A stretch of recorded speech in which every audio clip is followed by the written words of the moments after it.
Do you ever find yourself wasting too much time, delaying and waiting for everything to be perfect before you get started? If so, you're not alone. I was that guy for way too long. And in this video, I'm actually gonna take you on a little bit of a tour back in the past for another talk from Healthpreneur Live, where I walk you through the 9 ways to beat procrastination and basically help you get more done in less time. You see, it doesn't matter when things were recorded, there are timeless truths that will help you no matter what year you're watching this in. So without any further ado, if you want to get more done in less time, you want to become a productivity machine, and you want to stop beating yourself up for delaying and not getting stuff done, then keep watching, get out a pen and paper, get ready to take some notes, and let's dive into this. We are going to be talking about getting stuff done. How many of you guys ever procrastinated? When I was in my last year of university, I studied kinesiology at the University of Toronto, and part of that program was an activity component. So we had like a dance component, we had a gymnastics component, and a swimming component. And the swimming was like, no way, I don't want to do swimming, mostly because it was at 8 in the morning and I didn't want to get out of bed. Okay, that was my thinking. So what I decided to do was not go to any swimming classes and hope that they would never notice it. So this is my final year of university, and 1 week before graduating, I get a letter from the office saying, you're probably not going to be graduating this year because you're missing 20 hours of swimming credits. And I'm like, whoa, that came and bit me in the butt.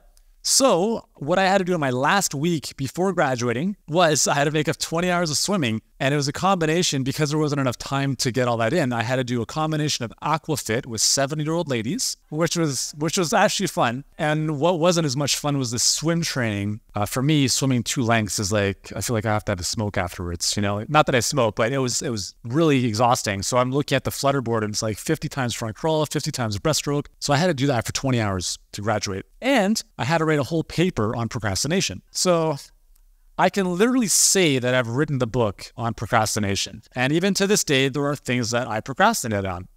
So why do we procrastinate? And from my own experience and from what I've seen in the literature, there's 2 reasons. And those reasons are, number 1, something is too complex. Something is too complex. So what are you going to do first thing tomorrow? Oh, I'm going to build my website. Man, what the heck does that entail? Like, how do you even compartmentalize that in your head? So stuff like that is it's overwhelming. And when we don't know the exact next action to take, we get paralyzed and we don't move forward. Okay, so complexity is the first thing. The second reason is that it's too painful. So when I was laying in bed and I had to go to swim, it was too painful for me to get out of bed. Okay, it doesn't have to mean physical pain. Like, I'm more comfortable in bed than I would be if I got out of my blankets. It's more painful to get off the couch than it is to stay on the couch, right? So it doesn't have to be like physical pain, but it's perceived pain. That's why being able to be comfortable with being uncomfortable is really important, guys, right? Like this morning, do you know what time I got up? 3:30. I went to bed at 11 last night. Do you know why I woke up at 3:30? Not because of my baby, but I would wake up for him anyways. I woke up at 3:30 so I could watch the pre-F1 show for the F1 race that took place at 4 o'clock. Okay, yeah, so that's obviously important to me. So that was not painful. That was a pleasure. That's something I really wanted to do. But if it was something I didn't want to do, I would have slept in for sure. Okay, guys, this is how our brains are wired. So, as I've said, your success is directly related to how comfortable you are at being uncomfortable. And the more comfortable you are being uncomfortable, the more risk you're willing to take in a smart way, the more you're able to do things in life, the more you're able to experience, the more you're able to grow, the more you're able to achieve and contribute. So, Parkinson's law. Work expands to fill the time available for its completion. And I've spoken with many clients about this. How long does it take to get this done? 1 day, not 4 weeks, okay? And I know that not everyone works well under pressure, but I really want to challenge you to start working well and challenging yourself to work under tighter deadlines, because this is not some principle that is unique to just a few people. It's how all of us operates.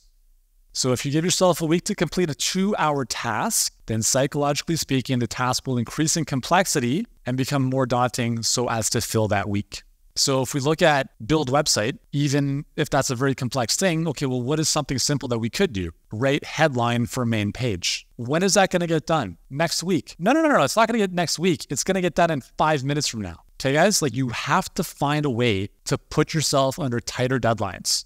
So this is a graph that shows Parkinson's law, right? As we get closer to the deadline, being on the left in terms of time, we put in a ton more effort. So with that said, I want to give you guys 9 strategies to get it done. Use the 2-minute rule. How many of you guys have read Atomic Habits? Great book, James Clear. This is one of the things he talks about. If you're starting something new, like let's say going for a run in the morning, don't say I'm going to go for a 20-minute run. I'm just going to go run for two minutes, right?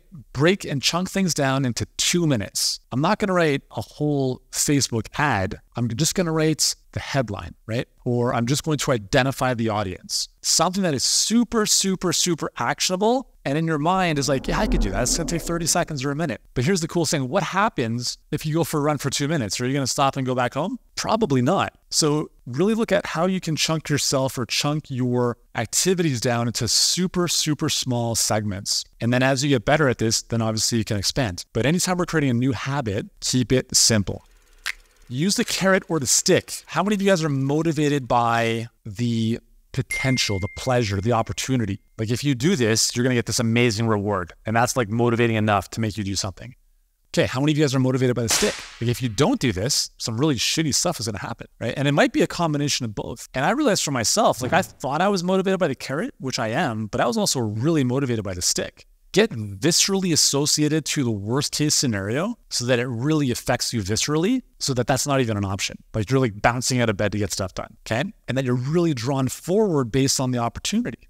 So find ways to trick yourself to really do what you have to do to motivate yourself to get out of bed, to do the work, and to get it done.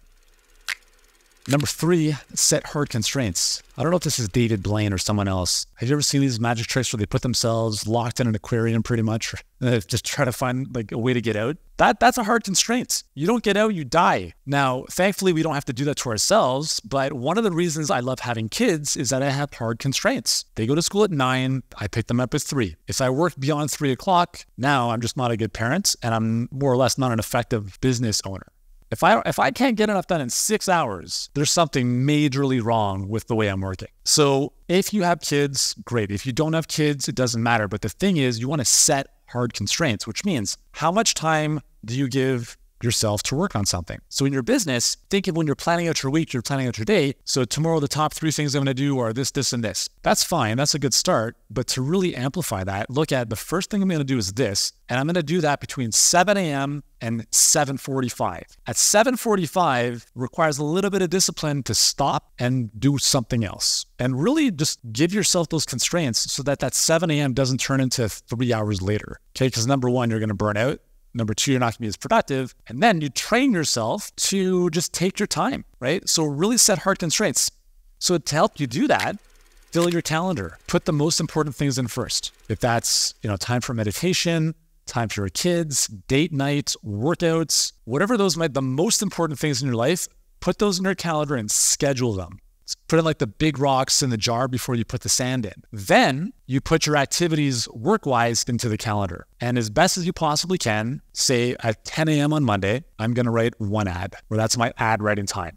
On Tuesdays between 2 and 3, it's, practice enrollment calls, whatever that thing might be. But the better you can get at filling your calendar, like your calendar should kind of look full most of the time, but with priorities that you want in your life, not other people scheduling stuff in your calendar. That's the difference. So fill your calendar, set harder constraints, and that'll allow you to cut your deadlines in half.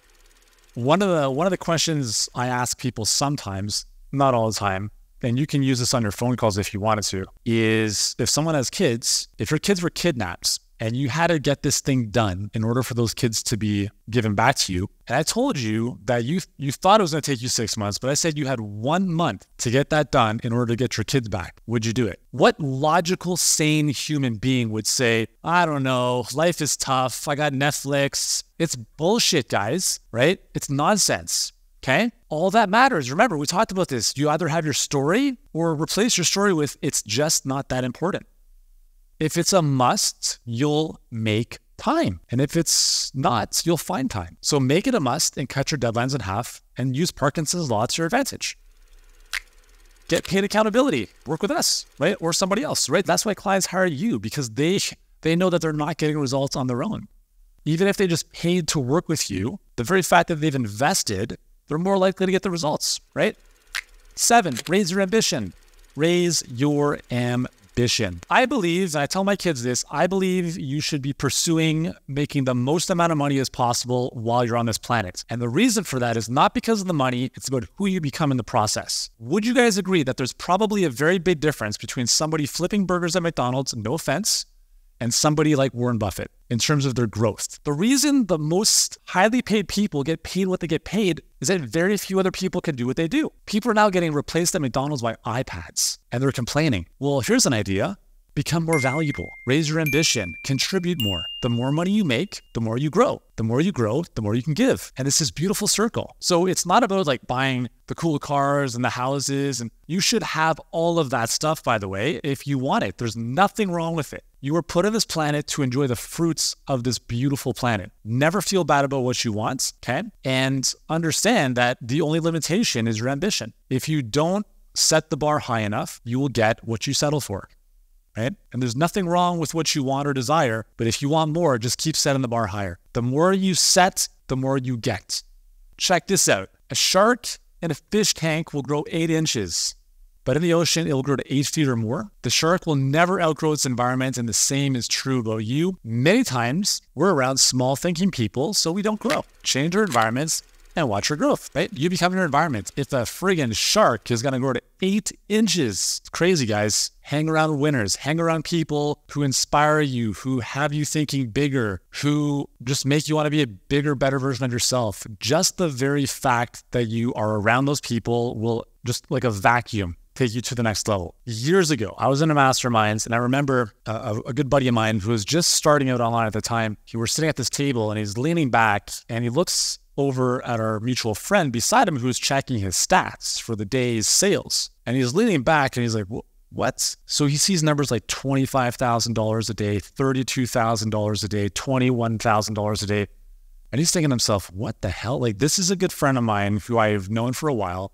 I'm sitting right beside him. I'm just kind of starting, not making anywhere near that amount. And this guy is making that much money. What do you think that did to his belief system? So what happens was my friend Bruce, he sees this and it completely shatters his Roger Bannister 4-minute mile mindset, if you will. So now he sees what's possible. He goes on to build a monster 8-figure business a couple years later, right? Little moments like that make a huge difference, guys. And that's why you have to swim in the soup. You have to swim in the soup of success to be surrounded by others who are doing great things. Because most people, the news, the media, the inputs that are coming in here, they affect all of us. So if you're watching the news, if you're listening to naysayers, if you're listening to people talking about how crappy the world is and how everything is going to shit, that's their reality. That's their choice. That's what they choose to focus on. But if you're focused on positive affirmations, listening to empowering audios, hanging around people who inspire you and talk about how great their life is and how they're doing these big things, and that's what you know, that's what you become. And all it is, guys, is it's a choice. It's so important.